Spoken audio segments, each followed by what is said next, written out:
हमारे साथ बग्गा साहब, बहुत बहुत स्वागत है सर, धन्यवाद। सबसे पहला सवाल, जिस वजह से अमेरिकी बाजार पिछले पूरे हफ्ते 5 दिन अच्छी मजबूती के साथ बंद हुए, डॉलर इंडेक्स 100 के नीचे, क्या वजह है? डॉलर कमजोर हो रहा है और इस बार जो ये अच्छा खासा कमजोर हुआ है, ये टिकेगा ना सर नीचे? हाँ जी, अब टिकेगा अनिल जी। और लोरेटा माइस्टर करके हैं फेड गवर्नर, एक उनका वक्तव्य था पिछले हफ्ते।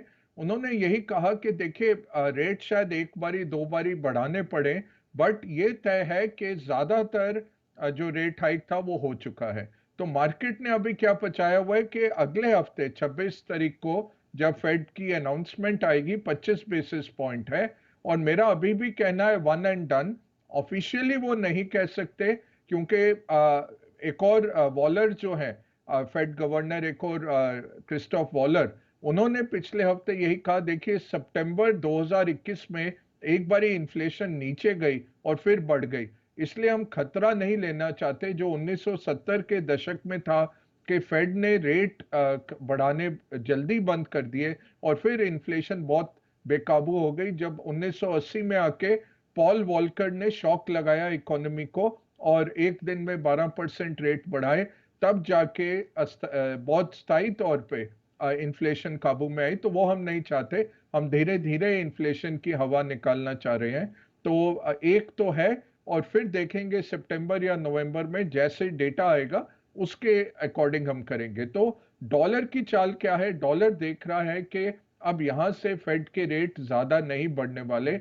और आपका जो एक साल का पेपर चल रहा है फेड का, 5.25% तक चल रहा है, 2 साल का 4.7 तक चल रहा है।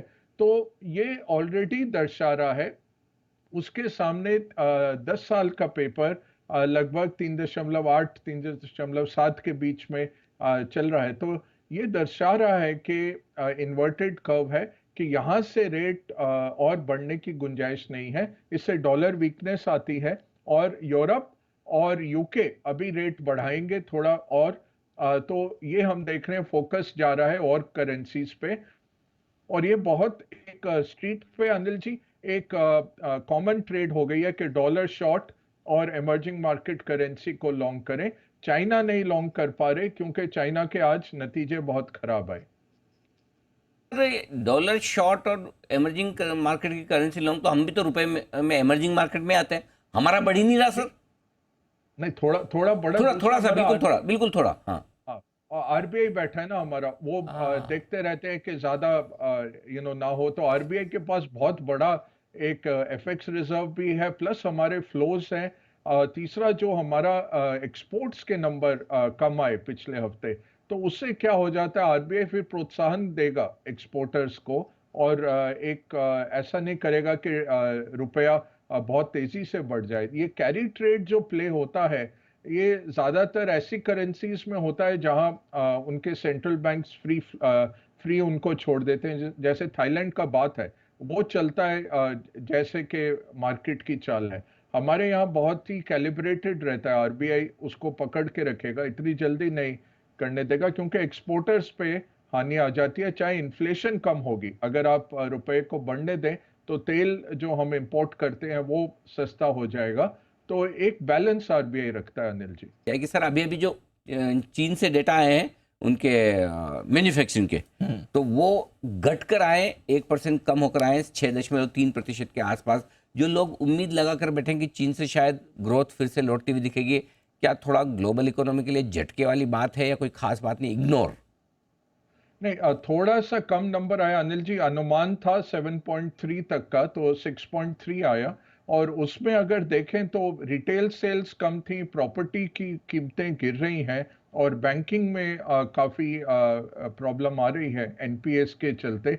इनफैक्ट गोल्डमैन ने एक रिपोर्ट निकाली थी चीनी बैंक्स के ऊपर, कहा था कि काफ़ी प्रॉब्लम्स हैं बैलेंस शीट में। और उनका जो ऑफिशियल माध्यम है कम्युनिस्ट पार्टी का, उन्होंने काफी आलोचना की गोल्डमैन सैक्स की पिछले हफ्ते। तो चीन में भी तो ये भी होता है कि एनालिस्ट के पीछे भी पड़ जाते हैं अगर एनालिस्ट कोई सरकारी कंपनी या उनकी इकोनॉमी के बारे में ऐसे बोले। तो ओवरऑल आज नंबर कम आया और उसके कारण चीनी बाजार नीचे था। हांगकांग बाजार क्योंकि आज सवेरे वो तूफान की आशंका थी तो सवेरे उन्होंने बंद किया था। अभी मैंने देखा नहीं कि चालू हुआ है कि नहीं, बट ज़्यादातर वो फिर लंच टाइम तक बंद कर देते हैं जब साइक्लोन या स्टॉर्म वार्निंग आती है हांगकांग में। बट चीनी बाजार नीचे था और एशियाई बाजार भी थोड़े कम थे। और जो करेंसीज चाइना के साथ लिंक्ड होती हैं जैसे ऑसी डॉलर नीचे गया, क्योंकि चाइना अगर स्लो डाउन करता है तो उससे प्रॉब्लम चाइना के सप्लायर्स को बहुत आ जाती है, जो जो कमोडिटीज देते हैं या इंटरमीडिएट गुड्स देते हैं चाइना को। और ये पिछले हफ्ते भी देखा था कि चाइना के एक्सपोर्ट्स 12% साल दर साल गिरे थे। तो कमी सिर्फ चाइना में नहीं है, बट बाकी भी वर्ल्ड इकोनॉमी में भी दिख रहा है कि चाइना के गुड्स के लिए इतनी डिमांड नहीं आ रही। 12% उनके एक्सपोर्ट्स गिरे साल दर साल। उससे क्या होता है, फिर चाइना का इंपोर्ट्स जो है तेल का वो कम हो जाता है, कमोडिटीज का तेल का इंपोर्ट कम हो जाता है और कमोडिटीज की खपत कम हो जाती है। यही प्रॉब्लम रही। आज हमने देखा कि तेल की कीमतें भी गिरी आज सवेरे की ट्रेडिंग। जापान आज बंद है तो एशियाई ट्रेडिंग थोड़ी सी कम वॉल्यूम्स के साथ है। यूरोप खुलेगा तो थोड़ा बेटर आएगा। शंघाई एक्सचेंज ज़रूर खुला हुआ है कमोडिटीज़ के लिए, बट हमने देखा कि तेल की कीमतें आज सवेरे गिरी, वो चाइना के स्लो डाउन के लिए थी। अब ये उम्मीद यही है कि एक पॉलिसी स्टिमुलस ये लेके आएंगे। अभी तक ये राजी नहीं हुए, बहुत ऐसे टिंकरिंग ही कर रहे हैं, थोड़ा सा लिक्विडिटी छोड़ देते हैं बैंकिंग सिस्टम में, थोड़ा करेंसी को सपोर्ट दे देते हैं, बट एक बड़ा स्टिमुलस 2008 की तरह का वो अभी तक आते नहीं दिखा। तो इसी से मार्केट थोड़ा परेशान है और कमोडिटीज भी परेशान है। चाहे उनके जो वक्तव्य आ रहे हैं वो यही कह रहे हैं कि देखिए हम संभाल लेंगे इकोनॉमी को और तीसरे क्वार्टर तक आपको कोई प्रॉब्लम नहीं दिखेगी। 5% का इस साल का टारगेट है अनिल जी, और कह रहे हैं कि वो हम डिलीवर करेंगे इस साल 5% जीडीपी ग्रोथ का। बट आज का जो आया Q2 का जीडीपी नंबर वो मायूसी का था। 6.3 आया 7.3 के एस्टिमेट के सामने।